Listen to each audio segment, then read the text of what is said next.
Hello friends, আমি আবার চলে এসেছি একটা নতুন রেসিপি নিয়ে। বাই দা ওয়ে, আমি মুনমুন। আজকে তোমাদের সঙ্গে শেয়ার করব ধাবা স্টাইলে এগ কারি রেসিপি। এটা হচ্ছে একটা অসাধারণ রেসিপি। এই এগ কারি রেসিপিটা একবার হলেও বাড়িতে বানিয়ে দেখো। কিভাবে ধাবাতে এগ কারি রেসিপি বানায় সেই রেসিপিটাই তোমাদের সঙ্গে শেয়ার করতে চলেছি। তো তার জন্য দেখো, প্রথমে 5টার মতো সেদ্ধ ডিম নিয়েছি। তো ডিমগুলোকে আমি সেদ্ধ করে নিয়ে এইভাবে ডিমের গায়ে কাট লাগিয়ে দিচ্ছি। তো এইটা আমি আড়ে আড়ে কাট দিয়েছি। তো তোমরা চাইলে এটা লম্বেভাবেও কাট দিতে পারো, তাতে কোনো সমস্যা নেই। তো দেখো বন্ধুরা, সব ডিমগুলোই কিন্তু আমি একই রকমভাবে কাট দিয়ে দিচ্ছি। তো তোমরাও এইভাবে কাট দিয়ে দিও। তো দেখো, কথা বলতে বলতে প্রায় আমার সব ডিমগুলো কাট দেওয়া হয়ে গিয়েছে। তো কার কার আমার রেসিপিগুলো ভালো লাগে একটু লাইক কমেন্ট শেয়ার করে দিও, এবং নতুন বন্ধু হলে আমার চ্যানেলটা সাবস্ক্রাইব করে আমার পাশে থেকো। তো দেখো বন্ধুরা, সব ডিমগুলো কাট দেওয়া হয়ে গিয়েছে। এবার ডিমের উপর আমি দিয়ে দিলাম স্বাদ মতো লবণ, আর দিয়ে দিলাম তো হলুদ গুঁড়ো, আর দিয়ে দিলাম কাশ্মীরি লঙ্কার গুঁড়ো। তো কাশ্মীরি লঙ্কার গুঁড়োটা এই কারণে দিলাম যাতে ডিমের গায়ে একটা সুন্দর কালার আসে। তো দেখো, এবারে আমি সমস্ত মশলাগুলো দিয়ে ডিমগুলোকে ভালো করে হাতের সাহায্যে মাখিয়ে নিচ্ছি, দিয়ে ম্যারিনেট করে রেখে দেবো 5 মিনিটের মতো। তো এপাশে দেখো, আমি গ্যাসের ওপর একটা কড়াই বসিয়ে দিয়েছি। তার মধ্যে দিয়ে দিলাম সামান্য পরিমাণে রিফাইন তেল। তো রিফাইন তেলটা একটু ভালো করে গরম হয়ে যাওয়া পর্যন্ত অপেক্ষা করছিলাম। এবারে একটা একটা ডিম কিন্তু আমি ফ্রাই প্যানের মধ্যে দিয়ে ডিমগুলো ভালো করে ভেজে নেব। তো দেখো, এই সময় কিন্তু গ্যাসের ফ্লেমটা লো ফ্লেমে রাখবে। লো ফ্লেমে রেখে কিন্তু ডিমগুলোকে ভালো করে ভেজে নিতে হবে বন্ধুরা।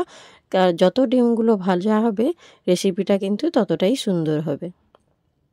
তো দেখো বন্ধুরা, আমি লো ফ্লেমে রেখে কিন্তু ডিমগুলোকে সুন্দর লাল লাল করে ভেজে নিচ্ছি। তো আমার মতো একবার ধাবা স্টাইলে এগ কারি রেসিপি বাড়িতে বানিয়ে দেখো। ডিমের তো তোমরা অনেক রকম রেসিপি খেয়েছো, তো আমি কিভাবে বানাচ্ছি সেই রেসিপিটা তোমরা একবার হলেও ফলো করে দেখো। তো দেখো, ডিমগুলো মোটামুটি আমার ভাজা হয়ে গিয়েছে। তো একটা একটা করে আমি সব ডিমগুলোই কিন্তু তুলে নেব। তো দেখতে পাচ্ছ বন্ধুরা, আমি সব ডিমগুলোই তুলে নিলাম। এবারে দেখতে পাচ্ছ এখনও কড়াইয়ের মধ্যে যথেষ্ট পরিমাণ তেল রয়েছে। তো তার মধ্যে দিয়ে দিলাম সামান্য পরিমাণে একটু সর্ষের তেল। তো তেলটা একটু ভালো করে গরম হয়ে গেলে ওর মধ্যে দিয়ে দিলাম 1 চামচ গোটা জিরে। তো গোটা জিরেটাকে ভালো করে একটু ভেজে নিচ্ছি। তো জিরেটা দেখবে ভাজা হয়ে গেলে একটা মিষ্টি গন্ধ আসে। তো তারপরেই ওর মধ্যে আমি অ্যাড করে দিলাম পেঁয়াজ কুচো। তো পেঁয়াজ কুচোগুলোকেও কিন্তু ভালো করে আমি ভেজে নেব। লো টু মিডিয়াম ফ্লেমে রেখে পেঁয়াজটাকে ভেজে নিতে হবে। এই সময় কিন্তু গ্যাসের ফ্লেমটা একটু লো ফ্লেমে রাখতে হবে। তো লো ফ্লেমে রেখে পেঁয়াজগুলো ভালো করে ভাজবে, নাহলে কিন্তু পেঁয়াজগুলো চুঁয়ে যেতে পারে। তো দেখতেই পাচ্ছ বন্ধুরা, পেঁয়াজগুলো আমার ভাজা হয়ে গিয়েছে। এবারে এর মধ্যে দিয়ে দিলাম 5-6টা মতো গোটা রসুন কুয়ো। তো রসুন কুয়োগুলোকে দিয়েও কিন্তু আমি ভালো করে ভেজে নিলাম। আর দিয়ে দিলাম কিছু আদার টুকরো। আদার টুকরোগুলোকে দিয়েও কিন্তু আমি ভালো করে ভেজে নিচ্ছি। তো আমি কিভাবে করছি ফলো করতে থাকো। তো দেখো বন্ধুরা, আমার কিন্তু পেঁয়াজ আদা রসুনটা ভাজা হয়ে গিয়েতে এর মধ্যে দিয়ে দিলাম কুচো করে রাখা টমেটো। তো টমেটোটা দিয়েও কিন্তু আবারও একটু নেড়ে চেড়ে নিয়ে আমি ভেজে নিচ্ছি পেঁয়াজের সাথেই। তো চলো, আমি কিভাবে করছি একটু লক্ষ্য রাখো। তো দেখো, এই সময় কিন্তু গ্যাসের ফ্লেমটা আমি কমিয়ে দিয়ে রাখবো। তা কম ফ্লেমে রেখেই কিন্তু আমি দেখো, এবার পেঁয়াজ আদা আর রসুনটা আমার কিন্তু ভাজা হয়ে গিয়েছে। এবারে আমি কিন্তু তুলে একটা পাত্রের মধ্যে রেখে দেবো, যাতে এটা ঠান্ডা হয়ে যায়। তো তারপর আমি কি করব সেটা সঙ্গে থাকো, দেখতে থাকো, কোথাও কিন্তু স্কিপ করবে না। স্কিপ করলে আমি কিভাবে স্টেপ বাই স্টেপ করছি সেটা তোমরা বুঝতে পারবে না। তো দেখো, সমস্ত মশলাটা যেটা আমি ভেজে রেখেছিলাম ওটা ঠান্ডা হয়ে গিয়েছে। এবার একটা মিক্সির মধ্যে নিয়ে এটার একটা সুন্দর পেস্ট বানিয়ে নেব। তো চলো দেখো, এবারে আমি সুন্দর একটা মিহি পেস্ট বানিয়ে নিয়েছি, দেখতেই পাচ্ছ। ঠান্ডা হয়ে যাওয়ার পর পেঁয়াজ আদা রসুন আর টমেটো যেটা আমি ভেজে ঠান্ডা করে রেখেছি পেস্ট বানিয়ে নিয়েছি। এবারে চলে যাচ্ছি দেখো কড়াইয়ের ওপর। তো কড়াইয়ের মধ্যে যে তেলটা ছিল তারই মধ্যে কিন্তু আমি দেখো কিছু গোটা মশলা দিচ্ছি। দিয়ে দিলাম একটা তেজপাতা, আর দিয়ে দিলাম 2টো লবঙ্গ আর দিয়ে দিচ্ছি 2টো দারচিনি আর 3টে ছোটো এলাচ। এবার সমস্ত গোটা মশলাগুলোকে ভালো করে একটু তেলের মধ্যে ভেজে নেব। লো ফ্লেমে রেখেই কিন্তু ভাজতে হবে, তাহলে দেখবে একটা এলাচ লবঙ্গের একটা সুন্দর গন্ধ আসবে। গোটা মশলাগুলো যখন ভাজা হয়ে যাবে তখন একটা সুন্দর গন্ধ আসে। তো দেখো গোটা মশলাটা ভাজা হয়ে যেতে আমি যে মশলাটা মিক্সির মধ্যে পেস্ট করে রেখেছিলাম ওই মশলাটা আমি কিন্তু ওর মধ্যে দিয়ে দিলাম। তো এবার মশলাটা কিন্তু দেওয়ার পর তেলের মধ্যে ভালো করে কষিয়ে নিতে হবে বন্ধুরা। তো লো ফ্লেমে রেখেই কিন্তু মশলাটা কষবে, নাহলে যেহেতু মশলাটা কিন্তু তলায় ধরে যেতে পারে। তো দেখো মশলা থেকে কত সুন্দর তেল ছেড়ে বেরিয়ে এসেছে।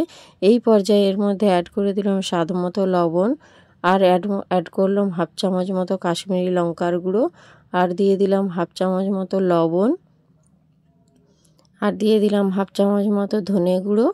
সমস্ত গুঁড়ো মশলাটা দিয়ে কিন্তু এবার ভালো করে নাড়িয়ে চাড়িয়ে আমি কিন্তু আবারও কিছু সময় কষিয়ে নেব। যেহেতু গুঁড়ো মশলাটা দিয়েছি আর একটু ভালো করে কষিয়ে নিতে হবে, যতক্ষণ না মশলা থেকে সুন্দর একটা তেল ছেড়ে বেরিয়ে আসছে ততক্ষণ পর্যন্ত কিন্তু আমি এইভাবেই কষবো। তো দেখো ক্রমশ আমার কষা হয়ে গিয়েছে। এবারে কিন্তু এর মধ্যে দিলাম যে মিক্সিটার মধ্যে আমি মশলা বেটেছিলাম, সেই মিক্সিটার মধ্যে একটু সামান্য অল্প জল দিয়ে কিন্তু আমি এই জলটা ওর মধ্যে দিয়ে কষিয়ে নিচ্ছি, কারণ মশলাটা কিন্তু একেবারেই জল ছিল না, তলায় ধরে যাচ্ছিল। তো সেই জন্যে আমি এর মধ্যে একটু সামান্য জল অ্যাড করলাম। এবারে দেখো মশলাটা সুন্দর কষা হয়ে গিয়েছে, মশলার কালারটাও চেঞ্জ হয়ে গিয়েছে, মশলা থেকে তেল ছেড়ে বেরিয়ে এসেছে। এবারে আমি যে ভেজে রাখা ডিমগুলো সেগুলো ওর মধ্যে দিয়ে দিলাম। এবারে ভালো করে মশলার সঙ্গে নেড়ে চেড়ে কিন্তু আমি কষিয়ে নেব। তো একবার এইভাবে ধাবা স্টাইলে একবার এগ কারি রেসিপিটা বাড়িতে বানিয়ে দেখো, আশা করছি তোমাদের সবার খুব ভালো লাগবে। তো দেখো কষানো আমার কমপ্লিট হয়ে গেছে। এখানে আমি দিয়ে দিলাম 1 বাটি মতো গরম জল, যে জলটা আমি আগে থেকেই গরম করে রেখেছিলাম। গরম জলটা দেওয়ার পর এবারে মশলার সঙ্গে ভালো করে নেড়ে চেড়ে মিশিয়ে নিচ্ছি। এবারে যখন এর মধ্যে হালকাভাবে ফুট আসতে শুরু করবে, দেখতে পাচ্ছ ফুট আসতে শুরু করে দিয়েছে, তখন আমি একটা ঢাকনা দিয়ে 5 মিনিট মতো রেখে দেবো। দিয়ে 5 মিনিট মতো আমি কুক করে নেব। তো দেখো 5 মিনিট পর ফিরে আসছি। তো ঢাকনাটা খুলে দেখিয়ে দিলাম, দেখো যে গ্রেভিটা ছিল গ্রেভিটাও কিন্তু অনেকটা পরিমাণ কমে গিয়েছে এবং কালারটাও কত সুন্দর হয়েছে। আমার এগ কারি রেসিপিটা দেখো আমি গরম গরম বাটির মধ্যে সার্ভ করে দিয়েছি, দেখতে পাচ্ছ কতটা সুন্দর হয়েছে। তো কার কার আমার রেসিপিটা ভালো লেগেছে একটু জানিও।